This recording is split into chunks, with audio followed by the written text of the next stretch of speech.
여러분들 살다 보면 정말 착한데 이용만 당하고 사기당하고 그냥 고통스럽게 사는 사람이 있어. 그 사람한테 그래 너 그래도 착하게 살아 착하게 살아 착하게 살아 나 이렇게 착하게 살아 괴롭기만 한데 근데 또 한편 정말로 나쁜 짓만 골라 사는 사람들이 있어요.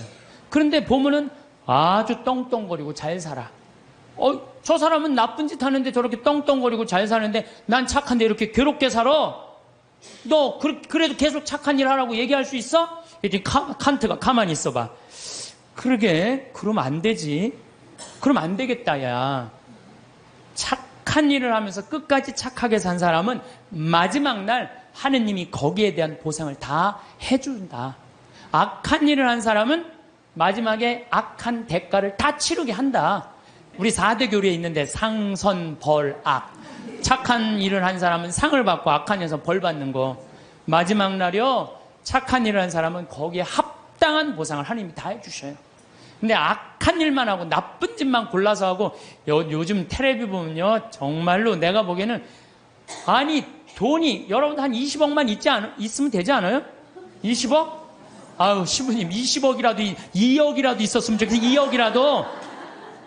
근데 뭐 무슨 전임 대통령이 뭐 그 추징금을 뭐 2천억인가 뭐 했는데 그 중에 많이 냈더라고요. 231억을 아직 안 냈대요. 231억을. 나는 그 앞에 200자만 빼고 31억만 좀 내갖고 좀 참. 저는 그 요즘 전 대통령, 전임 대통령들 그 추징금 안 내는 거 보면은요, 참 가슴이 아파요. 아무리 출세하고 대통령이 되면 뭐예요? 끝이 얼마나 비참해요. 여러분들 그렇게 사는 게 나아요? 정말로 양심의 하느님 뜻에 따라 그냥 행복하게 사는 게 나아요. 요즘은요, 출세하는 거, 여러분들 옛날에 못 먹고 못 살 땐 출세하는 게 좋았어요. 출세했어야 돼. 억울하고 분해갖고. 근데 요즘 집에 차 없는 사람들 없어요. 옛날에 여러분들 아침에 자고 일어나면 밤에 목마르면 먹으려고 물 떠놓은 거. 꽝꽝 얼어있어요? 안 얼어있어요? 나도 어렸을 때 아침에 그냥 물 먹으려고 보면 이게 꽝꽝 얼어있어요. 옛날에는 웬만한 집들은 다 그랬어요. 근데 요즘 어때요? 다 먹고 살면 이제 출세 안 해도 돼요. 나는 출세하는 거 하나도 안 부러워요. 우리나라 대통령들은 다른 나라 대통령에 비해서 끝이 좋은 대통령이 하나도 없어요. 지금까지. 정말 그렇지 않아요? 뭐 그냥 그 사랑하는 그냥 중앙정보부장한테 그냥 마지막에 총 맞아 죽고 두 대통령은 감옥에 가고 또 두 대통령 아들들 다 감옥에 갔어. 아들들. 그렇잖아요. 또 한 대통령 그냥 바위에서 뛰어내려서 돌아가시고 그냥 또 그냥 요 최근에 대통령은 그냥 아들이 안 되니까 형이라도 다녀오라고 그냥 형 보내고 그냥 참 뭐가 좋아요? 출세하는 게 그냥 양심껏 사는 게 제일 좋아요.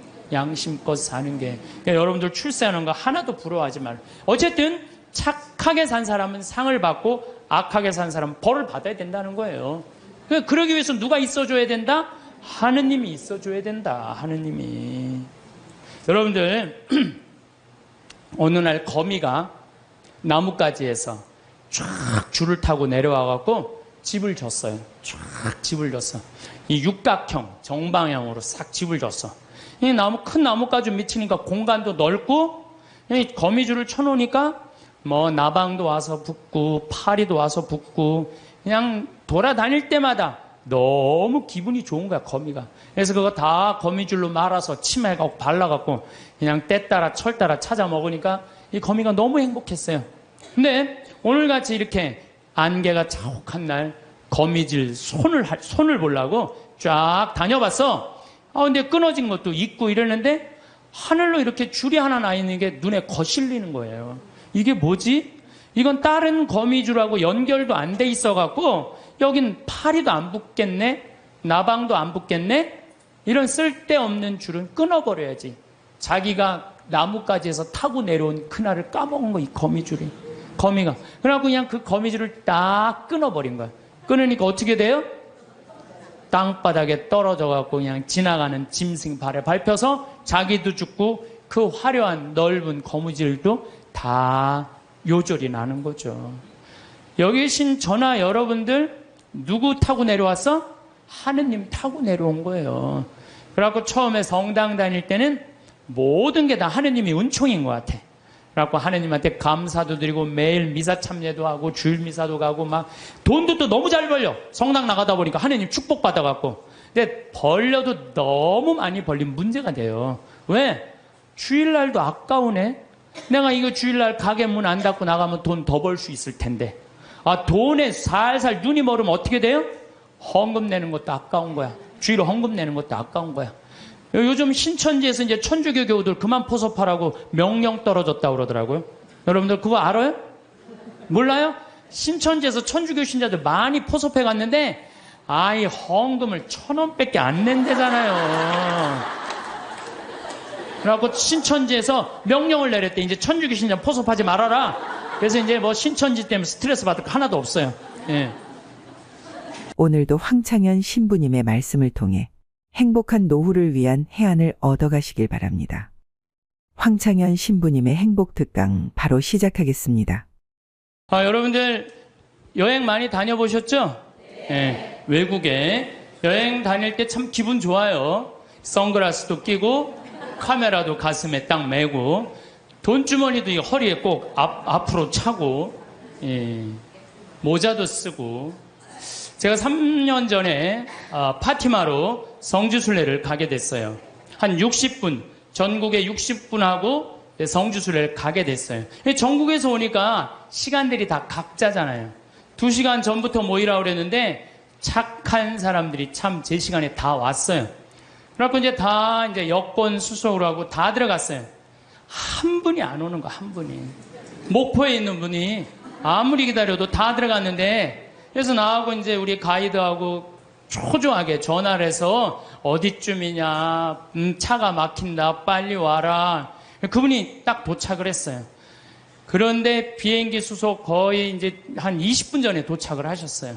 근데 정말 멋있게 하고 왔어요. 뭐 선글라스도 그냥 까만 거 끼고 막 모자도 하고 막 카메라도 막 또 캐리어도 막 2개 막 여권 내놓으라고 여권. 그랬더니 이분이 막 뒤지더니 여권을 안 갖고 왔다는 거, 여권을. 여러분들, 아무리 준비해도 여권이 없으면 가요, 못 가요? 못 가요. 발을 아무리 물론, 조금 더 일찍 도착을 하면은 여권을 빨리 만들 수가 있어요. 근데 그분은 너무 늦게 도착한 바람에 결국은, 그분은 다시 발길을 돌려서 목포로 갈 수밖에 없었어요. 남들은 기분 좋게 파티마를 향해서 성지를 떠났는데 그분만은 여권을 준비하지 못해갖고 비행기를 탈 수 없었어요. 여러분들 이 세상 정말로 열심히 살았어. 막 돈도 열심히 벌고 애들 출세도 막 시켰어. 그래갖고 그냥 다 살다가 이제 죽었어. 죽었는데 베드로 성인이 여권 내놔라, 여권. 너 하늘나라 여권 내놔라. 근데 너무 바삐 살다 보니까 성당 갈 시간이 없었던 거야. 먹고 사는데 바빠갖고 하느님을 잊고 산 거야. 나 여권이 없는데요? 그러면 뭐라 그래요? 여권이 없으면 비행기를 탈 수가 없다. 그럼 그때서 아무리 땅을 치고 통곡을 해도 우린 갈 수가 없어요. 마태복음 25장에 이런 얘기 나오죠? 어리석은 처녀 5, 슬기로운 처녀 5.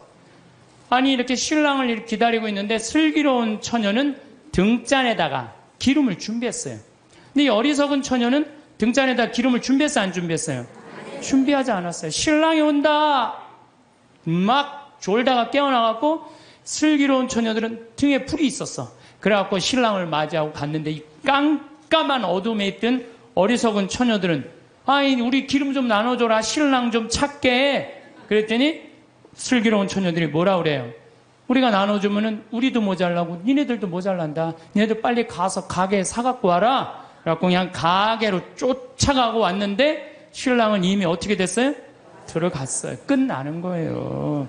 여러분들 신랑이 아무리 좋은 뭐예요? 준비가 안 돼 있는데. 예수님이 아무리 좋은 뭐예요? 내가 예수님을 맞이할 준비가 돼 있어 없어요? 준비가 안 돼 있는 사람들 많아 적어요? 너무 많아요.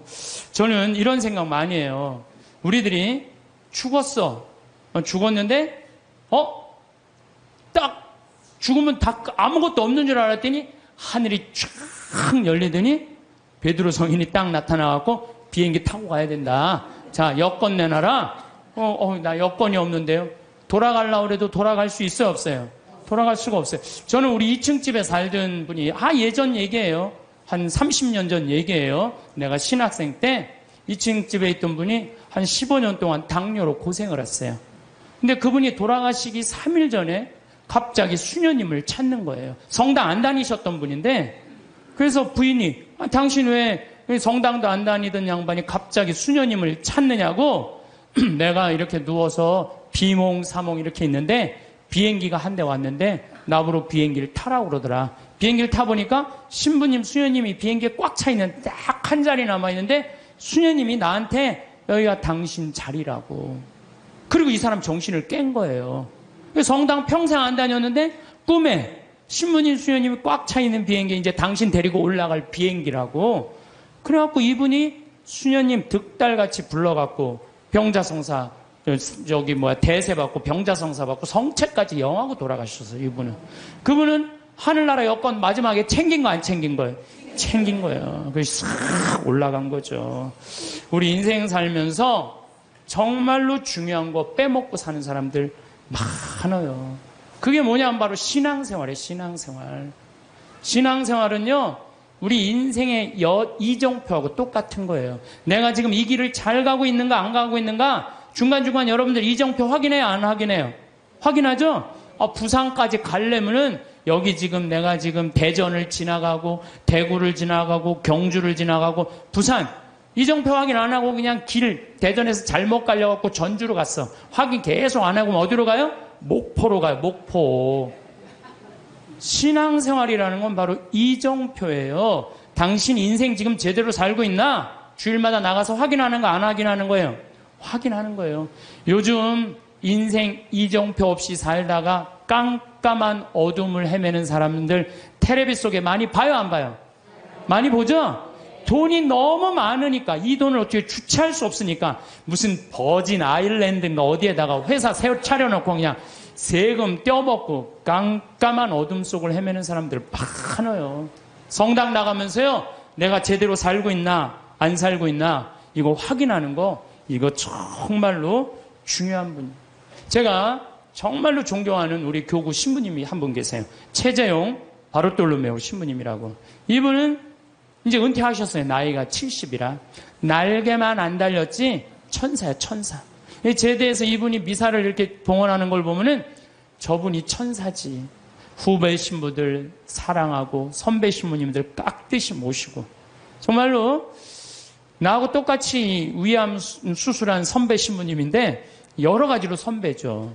너무 존경스러워요. 근데 이분이 어머니가 2011년 1월 9일 날 돌아가셨어요. 근데 어머니가 93살에 돌아가셨어요. 93살. 얼마 전에는 우리 교구 신부님 어머니가 100살에 돌아가셨어요. 100살. 요즘 안 죽어요. 요즘. 여러분들은 몇 살까지 살 것 같아요? 여러분들은 110살, 120살까지 살아요. 며칠 전에 미국에 살던 분이 저한테 내셔널 지오그래픽 잡지를 하나 보냈어요. 지금 태어난 애들은 정확하게 120살까지 산대요. 그 내용이 참 큰일이죠. 근데 어쨌든 이 민기순 마리아 할머니가 93살에 돌아가셨는데, 이 할머니가 명성황후 3대 직계손이에요, 직계손. 그리고 이 집은 신앙이 얼마나 좋은지 신부님 외할아버지가 그 용인 천리성당 옛날에 초대 본당 회장이었는데 멀리에 성당이 있었어요. 집이 있었어, 큰 집이. 근데 매일 미사 참여하고 싶어갖고 성당 바로 앞에 조그만 집에 있는 교우하고 집을 바꿨어요. 왜 바꾸냐? 나 하느님 집 가까이서 살고 싶어. 그래갖고 우리 큰 집으로 가. 난 여기 와서 살 테니까. 성당 밑에서 산 분이에요. 여기 계신 분들도 성당 근처에 집 구하려고 그러는 분들 계셔, 안 계셔요? 계시죠? 그런 분들 하늘나라 여권 늘 챙기는 분들이에요. 하늘나라 여권.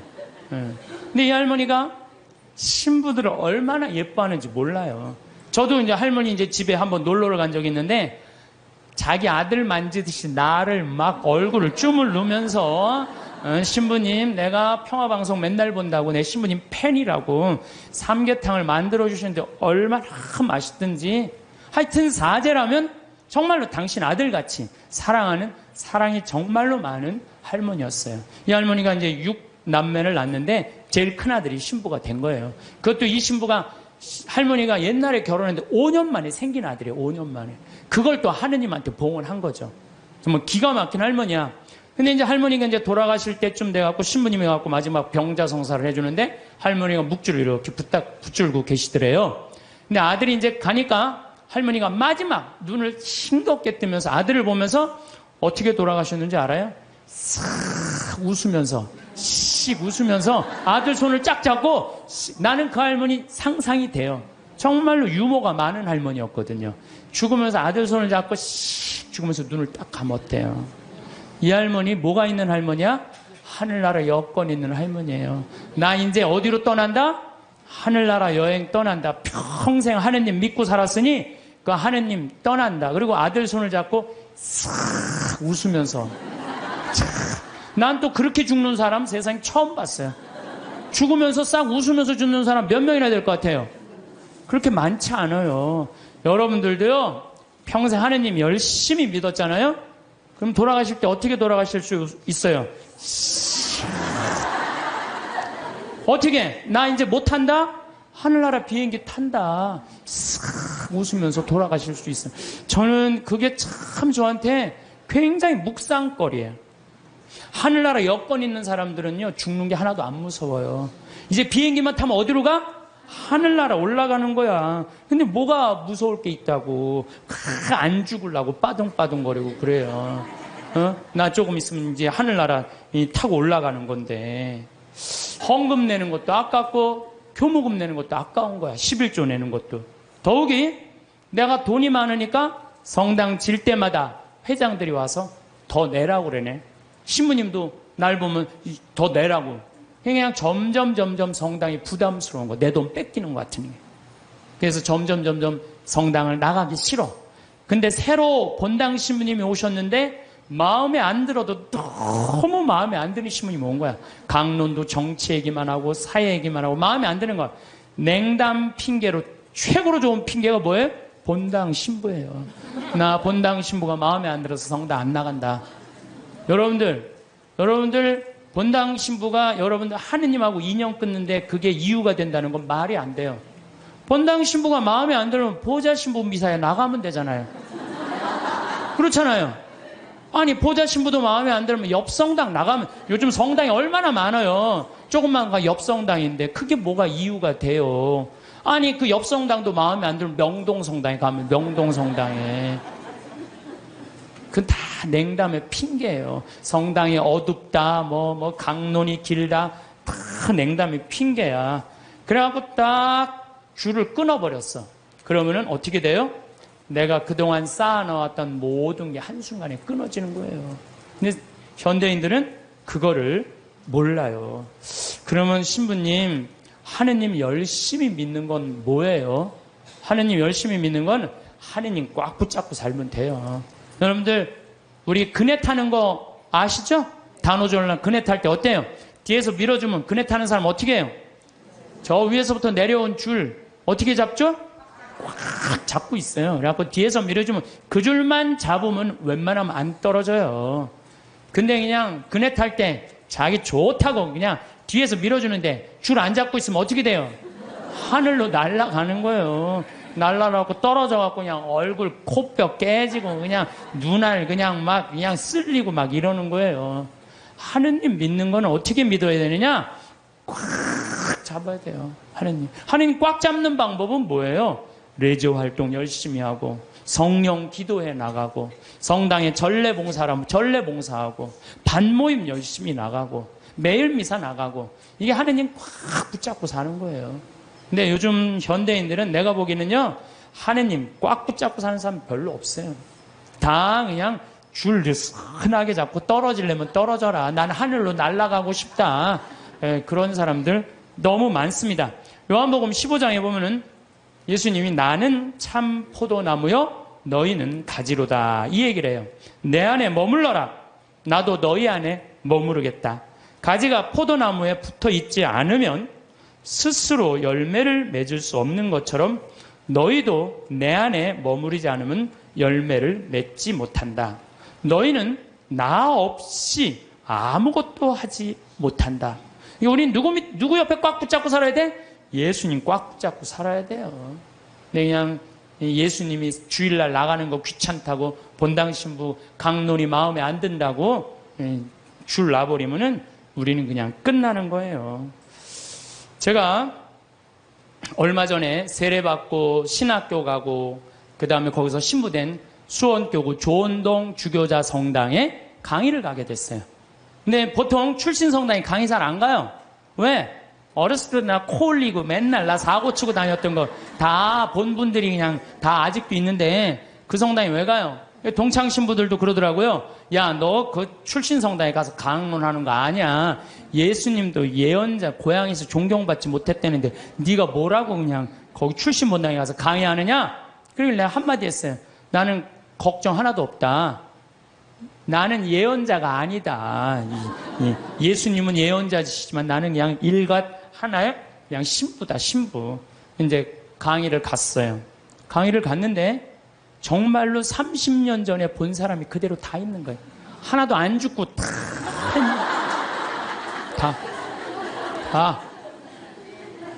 처음에는 당황스럽더라고요. 왜? 내가 중학교 1년 때 맨날 코 올리고 그냥 다녔던데 그냥 아줌마들이 그냥 다 그냥 그대로 다 있는데 그분들한테 강론한다는 게 쉽지가 않더라고요. 근데 이제 강의가 이제 2시간 강의가 끝났는데 정말 기가 막히게 예쁜 아줌마가 정말 곱더라고요.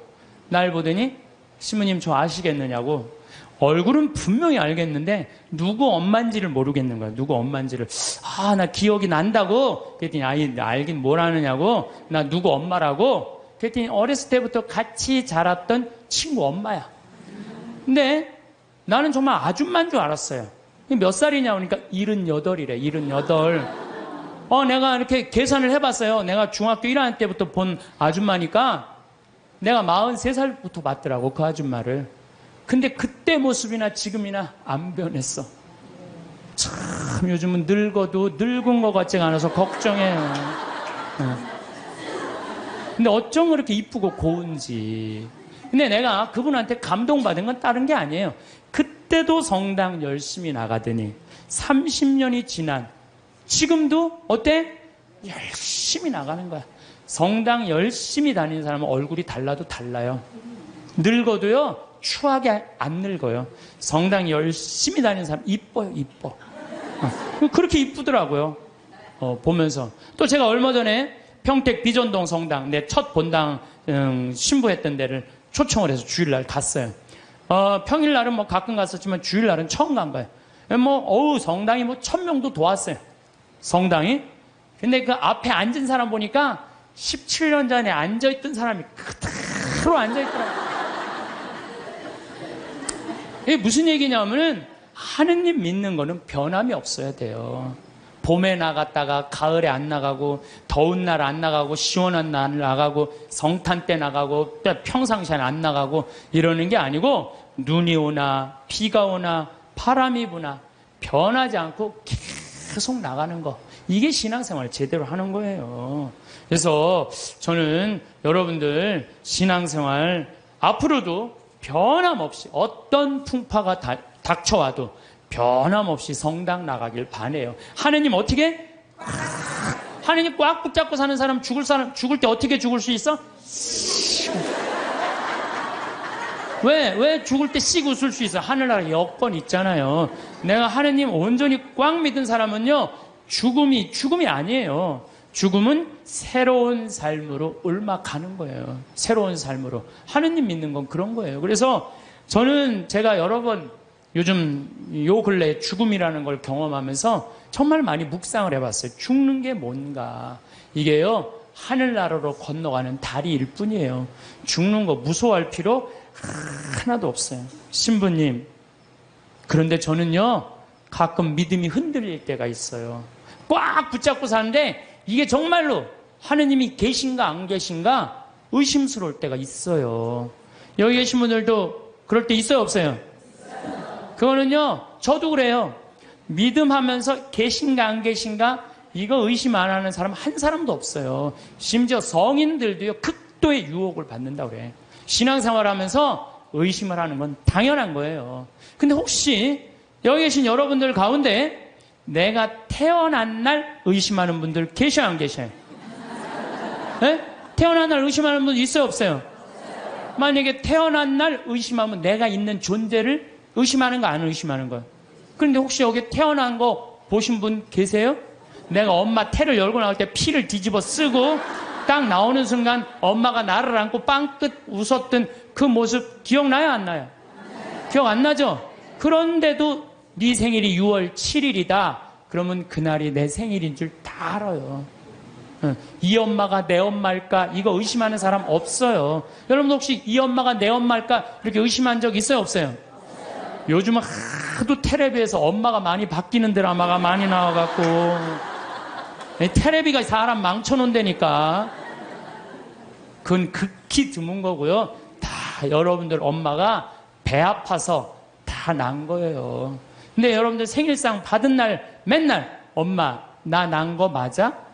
이놈 새끼야 내가 너 배 아파서 났어. 너 내가 너 난 거 믿어. 근데 내가 본 적이 없어서 난 믿음이 안 생기는데 생일 받아 먹을 때마다 엄마 나 난 거 맞아?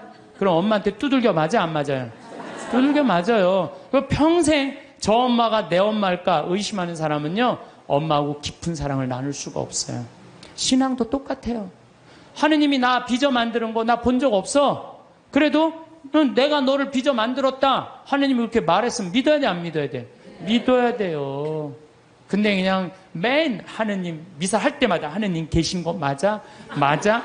맞아? 이러면 하느님한테 두들겨 맞아? 안 두들겨 맞아요? 하느님한테 두들겨 맞아요. 더욱이 우리 하느님은 당신의 아들을 역사 안으로 보내셨어요. 제가 참 이런 우리가 글이 생긴 게 10,000년 전이야. 10,000년 전. 10,000년 전이 글이 생겼는데 그러니까 이때부터는 역사가 기록이 된 거예요. 부처님이 예수님 탄생 624년경에 오셨어요. 예수님 탄생하시기 전에. 그 다음에 부처님이 한 570년경에 오셨어요. 570년경. 그 다음에 예수님을 기점이야. BC라는 게 Before Christ. 예수님 오시기 전 570년에 공자님이 오셨고, 예수님 오시기 전 624년경에 부처님 오셨어요. 그 다음에 이제 AD, 이거를 기원 후란 안노 도미노라고 그래요. 이게 안노 도미노. 예수님의 해라는 거예요. 주님의 해라는 뜻이야. 그리고 마호메트는 몇 년에 왔냐면 571년에 왔어. 571년에. 예수님이 기점. 예수님 탄생 624년. 나는 여러분 혹시 공자님 의심하는 분들 계세요? 역사 안에 오신 거? 의심 안 하죠? 공자님 왔다 가시고 너 거기에 다 있잖아요. 공자님 얘기요. 부처님 혹시 여러분 왔다 가신 거 의심하는 분들 계세요? 없어요. 시달타라고 왕으로 왔다 갔어요. 예수님도 역사 안에 왔다 가고 마호메트도 역사 안에 왔다 갔어요. 근데 가끔 정말로 무식한 종교 지도자를 만나는 정말 어처구니 없는 사람들은 부처님 없다 이거야. 공자님 없다 이거야. 마호메트 없다 이거야. 우리 예수님만 있다 이거. 예수님만. 이건 말도 안 되는 얘기예요. 선택의 문제. 예수님, 부처님을 그러면은 예수님 오기 전에 있던 사람들은 구원 하나도 없어요? 여러분들 한번 생각해봐요. 예수님 탄생하기 전에 인도에 있는 사람들은 하나도 구원 못 받아요? 한번 생각을 해봐요. 가끔 정말 어처구니 없는 사람, 그런 사람 구원 못 받는데 그거는 하느님이 결정할 일이지 내가 결정할 일이 아니에요. 교회는요 그런 사람에게도 구원 있다고 얘기해요. 우리 교회는. 왜? 교회 밖에도 구원이 있다는 거예요. 교회 안에만 구원이 있는 게 아니라는 거예요. 저 아프리카의 원주민들은 평생 예수님 얘기 하나도 들어본 적이 없는데 그러고 죽었어. 착하게 열심히. 그럼 그 사람 구원 있어요 없어요? 있는지 없는지는 우리는 잘 몰라요. 근데 누구한테 유보해줘야 돼? 하느님한테 유보해야 돼. 구원을 결정하는 건 내가 하는 게 아니에요. 누가 결정하는 거예요? 하느님이 결정하는 거예요. 제가 여러분한테 드리고 싶은 말씀은 예수님 역사 안에 왔다 가셨다는 거, 역사 안에. 그 예수님을 보고 베드로가 탄생한 거예요. 그 예수님을 보고.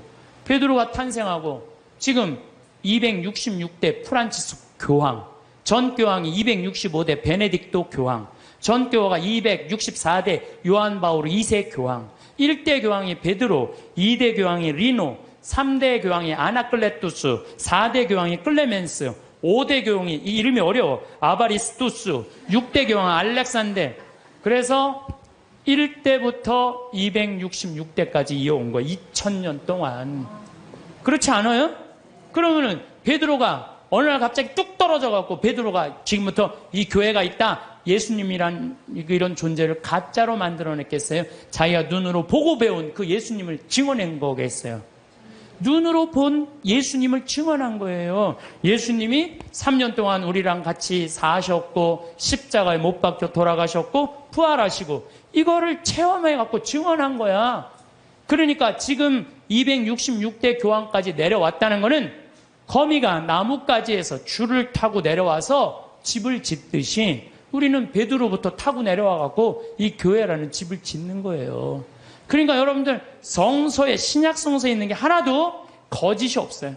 예수님이 베드로가 직접 보고 증언한 거예요. 베드로뿐만 아니라 12제자, 12제자만 보고 증언했어요. 그 외에 수많은 사람들이 보고 증언한 그 교회가 지금까지 이어져 내려온 건데, 그걸 의심하면 어떻게 했냐 이거예요. 나는 있느냐 없느냐 이것 따지는 사람들을 보면 다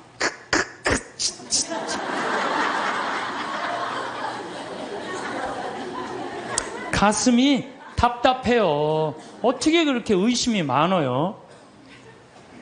하느님은 우리를 지어내신 주물주시고 창조주셔요. 그냥 꽉 붙잡고 살면 돼요. 내가 태어난 날 본 사람 없어. 네 생일이 6월 7일이다. 내 생일이 6월 7일이에요. 내 생일이. 그래서 6월 7일이다. 6월 7일인지 믿는 거예요. 정화상 성인은 감옥에서 쓴 책 상대상서에서 이런 글을 써요. 사람이 한 편의 걸작이나 한 편의 명화를 보면 존경하고 예찬하듯이 우주 만물에 한없이 많고 아름다움도 하나의 걸작이고 명화일진데, 드물게도 그것을 만든 이가 누구인지를 묻지 않으면 어떤 이유인지 모르겠습니다.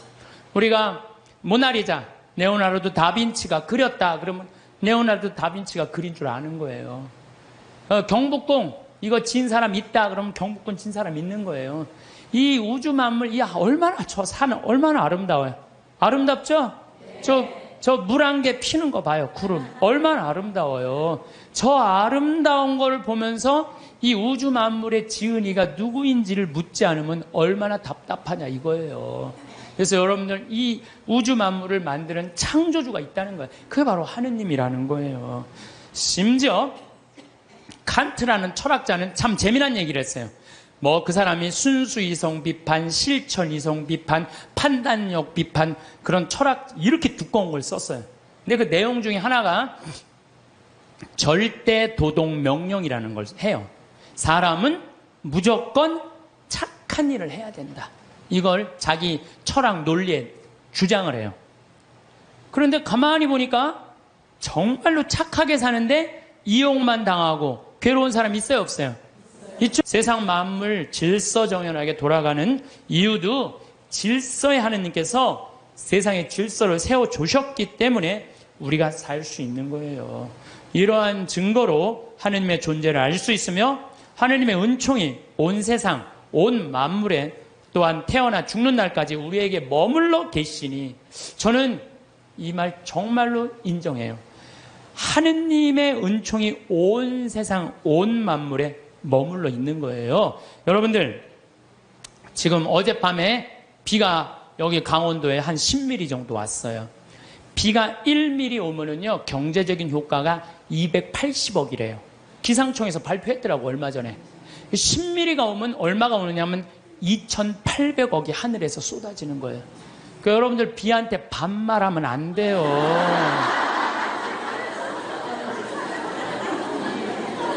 근데 우리는 얼마나 건방지냐 하면은, 비 왔네? 비 오고 있네? 이게 말이 돼요? 비 오시네. 비 오시네. 빈님 오셨네 이래야지. 비 왔네가 뭐예요? 내가 우리 여기 지금 고추를 2만 포기를 심어놨어요. 3,000평에다가. 근데 10일 동안 빈님이 안 오셨어요. 그러면은 10일 정도 안 오면요 말라요. 마르기 시작하면요 고추가 마르는 게 아니라 내가 입이 바짝 내가 말라요. 감자, 옥수수 지금 3,000평, 5,000평 다 심어놨어요. 근데 어젯밤에 이렇게 누워서 자는데 빈님 오는 소리가 들리더라고요. 난 미소가 싹 젖이는 거예요. 하느님 감사합니다. 우리 고추들이 싱싱하게 자랄 수 있도록 빈님을 내려주셔서 감사합니다. 사실은 저 빈님한테 존댓말 하는 사람만 물을 쓸 수 있어요. 막 반말하고 비 왔네. 아유 지겨워 짜증나. 빈님이 오시는 게 얼마나 중요한데 그걸 지겹다고 그래요. 농민들한테는요 저게 생명이에요. 생명.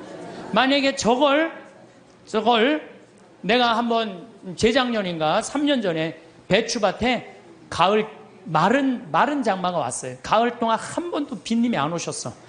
저 강물을 터서 하는데요. 그 전기, 노력, 돈이 얼마가 들어가는데요. 그걸 전국적으로 다 한다고 생각을 해봐요. 그러니까 1mm 오면요 280억 내려주시는 거 맞는 거예요. 그러니까 우리 빈님을 해도 어떻게? 빈님 오시네. 감사해야 돼요. 더욱이 우리 여기 지금 이 어두움을 밝히기 위해서 등을 켜놨잖아요. 이거 돈으로 하려면 지금 얼마야? 우리 한 달에 전기세 500만 원 나가는데 이 큰 건물을 유지하려면은 근데 낮에 태양이 비춰갖고 온 세상을 밝혀주잖아요. 그걸 전기로 쓰려고 생각을 해봐요. 돈이 얼마가 될 것 같아요?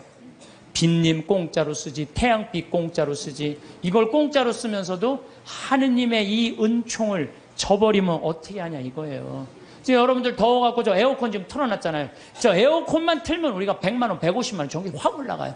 근데 저 우리 생태마을 앞에 나가면 느티나 바람이 싹 불으면 기분이 얼마나 좋아. 그 바람을 마저도 감사한 거예요. 그걸 에어컨 바람으로 만들어내려면 원자력 발전소 그냥 26개 다 가동해도 못해요. 우리는요 정말로 걸을 때나 눈을 뜰 때나 잠을 잘 때나 공기는 또 어때?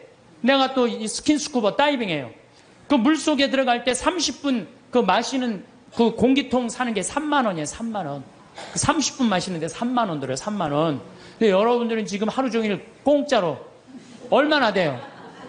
이게 여러분들이 저 앰뷸런스에 실려갈 때 그 산소 호흡기 되면 그건 더 비싸요. 36만 원인데 36만 원. 그러니까 그냥 하루 24시간 숨 공짜로 쉬면은 여러분들 거의 1,000만 원 280억 내려주시지 1,000만 원 공짜로 내려주시지. 그런데 이게 감사하지 않고 살면은 이게 어찌 된 일이냐 그 얘기예요. 참, 하느님 은총 없이 되는 일 하나도 없어요.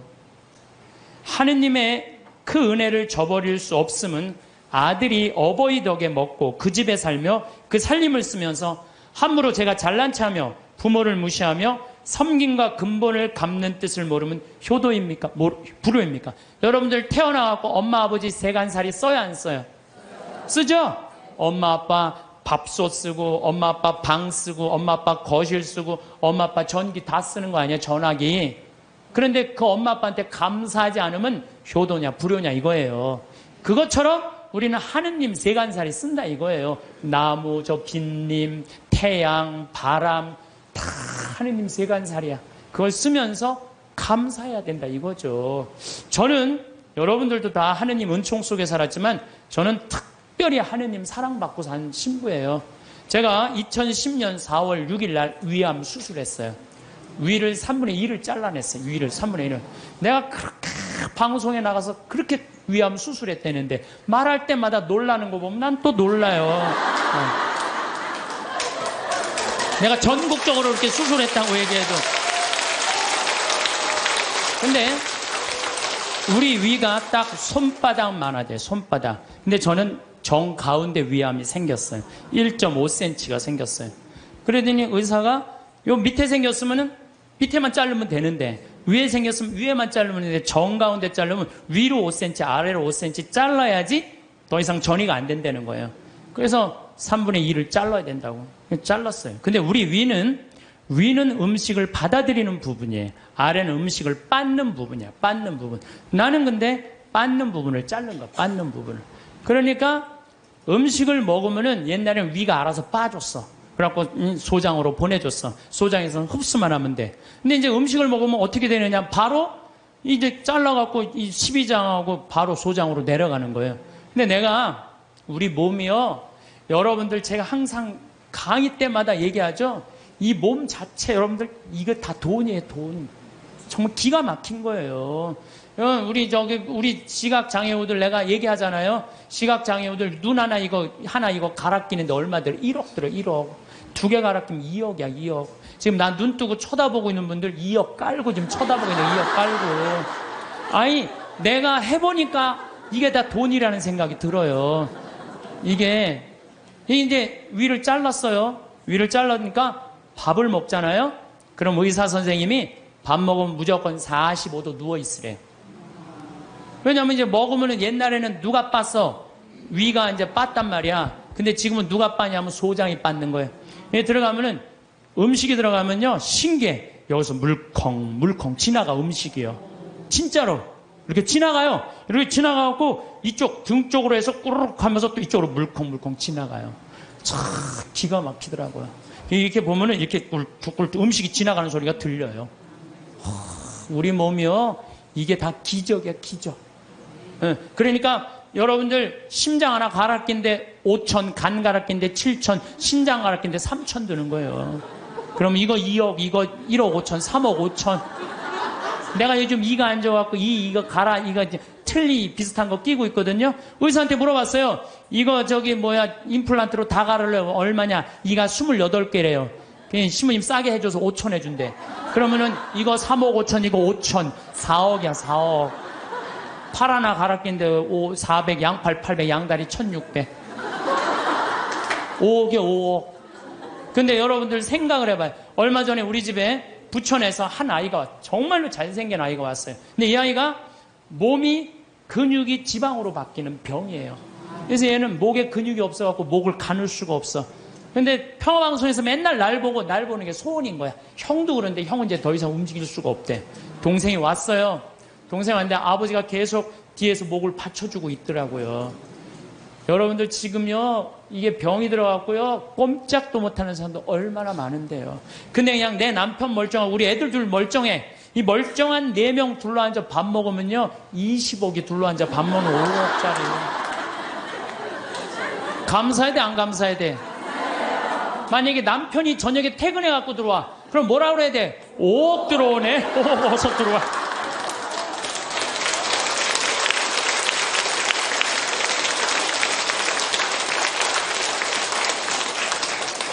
근데 제가 수술하고 20일 만에, 20일도 아니네, 14일 만에 우리 직원들이 수술하고 강의를 다 취소해놨는데 딱 하나를 취소를 못한 거예요.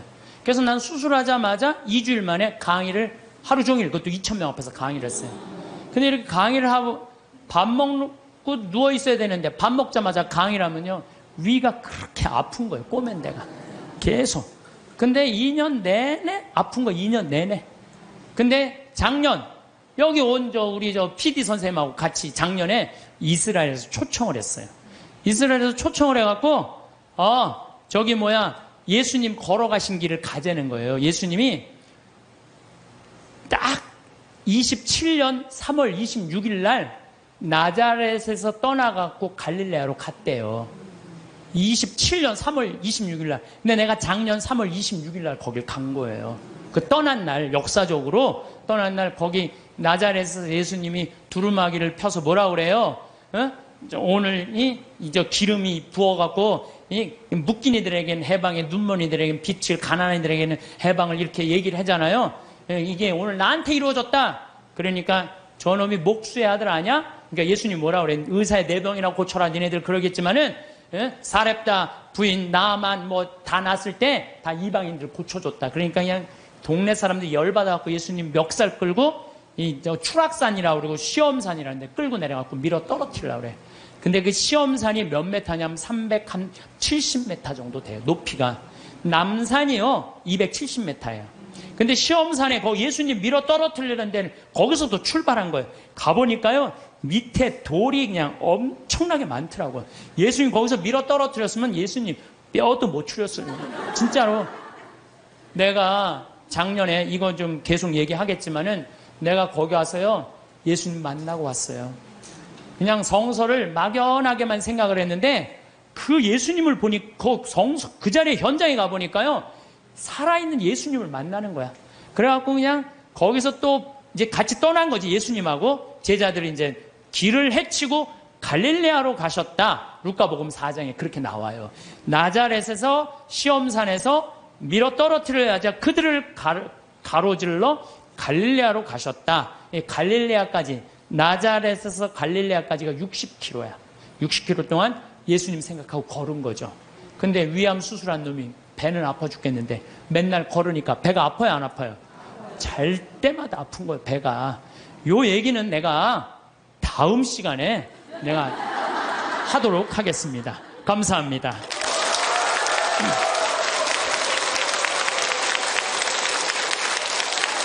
감사합니다.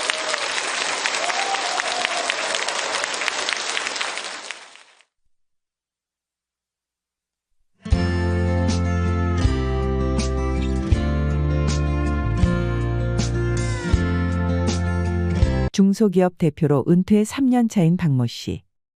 회사에 있을 때 일도 곧잘해서 열심히 키웠던 아끼는 후배가 있었다고 합니다. 그 후배가 부친상을 당했다는 연락을 받고 먼 거리였지만 아내와 함께 몇 시간을 운전해 갔는데 손님도 문상객도 거의 없다시피 하여 1시간을 넘게 둘이 앉아 있다가 왔다고 합니다. 서울에서 출발해서 가다 보니 낮 시간대에 도착해 다른 손님들이 거의 없었고 분명히 후배도 나와 인사를 나누고 조의금 또한 두둑히 넣었는데 무슨 이유에서인지 장례식장을 다녀온 후로 별다른 인사나 연락 한 통 없어서 굉장히 실망했다고 토로한 적이 있습니다. 함께 회사 생활을 할 때는 간이며 쓸개며 다 빼줄 것처럼 귀찮을 정도로 옆에 찰싹 붙어서 이것저것 물어보고 살갑게 굴더니 이제는 은퇴하고 더 이상 만날 일도 없고 나에게 잘 보일 일도 없어서 그런가 싶어서 굉장히 섭섭하고 속상했다고 털어놓았는데요. 많은 50, 60대 분들이 현역 시절에는 그래도 나름 잘 나가고 인간관계도 좋았는데 은퇴 후 사람 간의 관계가 멀어지거나 계속 관계를 이어가기가 어렵다고 말합니다. 그래서 오늘은 은퇴 후 절대 만나지 말아야 할 사람들에 대해서 살펴보겠습니다. 은퇴 후 만나면 안 되는 사람 첫 번째는 다녔던 회사 사람들입니다. 은퇴 이후에도 다니던 회사 사람들과 꾸준하게 연락도 하고 가끔 모임도 가지는 게 노년에 외롭지 않고 서로 좋은 거 아니냐고 말씀하시는 분들도 계실 텐데요. 사람들은 흔히 직장에서 맺은 인간관계가 은퇴 후에도 지속될 것으로 기대하곤 합니다. 회사에서 가깝게 지내면서 물심양면으로 도와주고 잘해줬다면 그런 생각을 더더욱 하게 될 텐데요. 하지만 은퇴를 하게 되면 이해를 바탕으로 한 인간관계는 마치 쌓아놓은 모래성과 같아서 만남이 자연스럽게 줄어들 수밖에 없습니다. 여러분들도 은퇴 후 현재 연락하고 있거나 만남을 유지하는 전 직장 동료가 거의 없으실 겁니다. 휴대폰에 저장된 연락처만 훑어봐도 그렇습니다. 직장 동료나 일적으로 만난 사람들을 제외하면 딱히 연락할 사람이 남아있지 않는 것이 현실일 것입니다. 특히 우리나라의 경우 직장에서 보내는 시간이 하루 중 가장 많습니다. 이 말은 가족들보다 직장 동료들과 더 많은 시간을 보낸다는 의미인데요. 그렇다 보니 내가 퇴직을 했더라도 허전함과 외로움에 다녔던 회사 후배나 동기에게 자연스럽게 연락을 하게 됩니다. 요즘 회사는 잘 돌아가고 있나, 그 직원도 아직 회사에 있냐 등등. 이제는 나와 전혀 상관없는 이야기를 하게 되지요. 계속해서 이런 내용으로 전화를 하게 되면 받는 사람 입장에서도 부담스러워져서 어느 순간 전화 받는 것을 꺼리게 될 수도 있습니다. 또 은퇴 이후 여기저기서 오는 경조사 연락 또한 큰 부담으로 다가오는데요. 은퇴 이후 수입은 3분의 1로 줄지만 경조사를 일일이 챙기다 보면 빤한 수입으로 가랑이가 찢어집니다. 현실적으로 노후 대비가 제대로 되어 있지 않은 시니어들이 대다수이기 때문에 이 문제는 노후 생활비 사용에 큰 타격으로 다가옵니다. 한 조사에 따르면 50대, 60대 은퇴자 31명 중 16명이 경조사비를 가장 부담스러운 지출로 꼽았습니다. 이처럼 은퇴 후에도 경조사비에서 자유로운 사람은 별로 없습니다. 이들은 한 달에 적게는 10만 원, 많게는 100만 원의 경조사비를 지출한다고 하는데요. 그러다 보니 피부로 느끼는 체감 경조 부담이 현역 때와는 비교할 수 없을 만큼 커집니다. 또 유독 정이 많은 우리나라 사람들은 정 때문에 또 미래에 대한 투자로 여기면서 어쩔 수 없이 경조사에 참석하고 지출을 단행하지만 사실 돌려받는 금액은 평생 내가 뿌려놓은 돈의 절반도 안 된다고 합니다. 꼭 경제적인 부분만 문제가 되는 것은 아닌데요. 나는 그래도 먼 곳까지 시간 쓰고 마음까지 써서 다녀왔는데 준 만큼 돌려받지 못한다면 배신감마저 들게 됩니다. 특히 다녔던 회사 사람들 같은 경우 친인척과는 다르게 경조금 받을 땐 좋았지만 은퇴 후 경조사를 알렸을 땐 나 몰라라 하기 십상이라는 겁니다. 이제 볼 사이도 아닌데 굳이 해야 하나 라며 그냥 안면몰수하는 사람들도 태반입니다. 한 가지 분명한 점은 노후의 경조사 지출 문제를 현역 때와 같이 접근하면 믿었던 사람에게 상처받고 내 호주머니가 거덜나는 건 시간 문제라는 사실입니다. 세상사 모든 일이 내 마음 같지가 않습니다. 나는 경조사에 꼬박꼬박 참석하고 부조도 체면 생각해서 부족하지 않게 넣었는데 모든 사람들이 내 마음 같지는 않은 법이지요. 노년의 경조사비 지출을 이제부터라도 현명하게 대처하셔야 됩니다. 내가 꼭 챙기고 싶은 경조사가 있다면 굳이 먼 곳까지 참석하기보다는 부조금만 보내는 것도 한 가지 방법입니다. 끊임없는 경조사비 지출에 고민 그만하시고 당장 은퇴를 하고 나면 앞으로의 내 노후를 홀로서기 할 준비를 하셔야 합니다. 굳이 다녔던 회사 사람들과 만나서 나와는 상관없는 비생산적인 이야기만 오고 갈 것이며 내가 알지 못하는 회사 이야기라도 나오면 어느 순간 그 자리가 어렵고 부담스러워질 수 있습니다. 일본의 한 은퇴 전문가는 늦어도 60세 이후부터는 인간관계를 은퇴형으로 바꾸라고 조언합니다. 늦어도 50대, 60대부터는 새로운 인간관계를 만들기 시작해야 합니다. 아시다시피 인간관계라고 하는 것이 하루아침에 갑자기 만들어지는 것은 아닙니다. 내 곁에 좋은 사람을 두고 좋은 영향을 받고자 한다면 그 사람에게도 꾸준하게 관심과 사랑을 베풀어야 합니다. 나이 들수록 어떤 사람을 곁에 두냐에 따라 내 노후의 질이 달라집니다. 이 말은 누구라도 부정하지 못할 텐데요. 끼리끼리라는 말 들어보셨을 겁니다. 지혜로운 사람을 곁에 두는 것은 무엇보다 길어진 노후의 시간을 어떻게 보내느냐 하는 문제와도 직결되어 있습니다. 그럼 대체 새로운 인간관계는 어디에서 만들어야 되냐라고 물어보시는 분들이 계실 텐데요. 그것은 바로 내가 사는 인근이 될 수 있을 것입니다. 한창 회사 생활을 할 때는 내 거주지 주변을 둘러볼 기회가 별로 없습니다. 은퇴 후 노후를 보낼 지역을 찾았다면 이제는 대부분을 그곳에서 머물게 되기 때문에 이 라이프타운에서 좋은 친구나 인연을 만드는 것이 무엇보다 중요합니다. 구체적인 방법으로는 근처 복지관이나 도서관, 지역센터에서 운영하는 각종 프로그램에 참여해보는 것이 좋습니다. 또 파크골프나 탁구, 그림 그리기 등 자신과 잘 맞는 활동을 꾸준히 하다 보면 비슷한 가치관이나 관심사를 가진 친구를 만나게 될 가능성이 높습니다. 노후에는 가족과 보내는 시간도 중요하지만 가족과는 별개로 친구와 노후를 보내는 것 또한 무척 중요합니다. 은퇴 후 만나면 안 되는 사람 두 번째, 돈 얘기하는 사람입니다. 일반적으로 은퇴를 하고 나면 그동안 모아둔 노후 자금도 있을 것이고 퇴직금과 같은 목돈이 생길 수 있기 때문에 아마 이 시기가 어쩌면 살아가면서 수중에 돈이 제일 많은 순간이 될 수 있습니다. 이 퇴직금이란 목돈은 내가 퇴직하고 나서 새로운 인생을 이모작할 때까지 버티라고 주는 돈이라고 볼 수 있는데요. 퇴직하기 전까지 고정적으로 들어가는 생활비가 있을 텐데요. 예를 들어 한 달 생활비로 300만 원씩 쓰던 것을 퇴직 후 절반 이상으로 줄여야 될 수도 있습니다. 물론 퇴직금 외에도 모아놓은 현금성 자산이 많고 연금도 매달 4,500씩 꼬박꼬박 들어온다면 앞으로 남은 노후가 크게 문제 없겠지만 앞서 말씀드렸다시피 대부분의 은퇴자들은 노후 준비를 충분히 해놓지 못한 분들이 더 많습니다. 그런데 당장 은퇴 후 목돈이 생기면 많은 사기꾼들이 달라붙습니다. 은퇴 이후에는 버는 것보다 그동안 모은 것을 지키는 것이 정말 중요합니다.